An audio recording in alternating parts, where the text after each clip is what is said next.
Hicamla neçə seansdan sonra fayda verir? Əslində bu hər insan üçün keçərli deyil. Yəni kimdə tez, kimdə daha yaxşı uzun müddətdən sonra fayda verə bilər. Əsasən daha tez fayda verir. Məsələn, boyun ağrıları, baş ağrıları, bunlarda daha tez fayda verir. Bunu adətən ilk seansdan sonra hiss eləmək olur.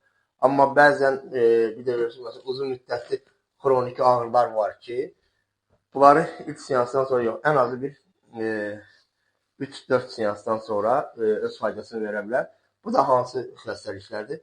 Adətən uzun müddətli davam edən, məsələn deyək, bel ağrıları, bədən yorğunluğu, təzyiq dalğalanmaları var ki, bunları ən azından bir 3-4 seans lazımdır gəlmək. Amma ən vacib məqam odur ki, bunu bir həftədən bir eləmək olmaz da. Ən azı bir 3-4 həftə eləmək lazımdır ki, bədən özünü bərpa eləsin, təkrar hicamaya gəlsin. Bədən bərpa eləsin, təkrar hicamaya gəlsin.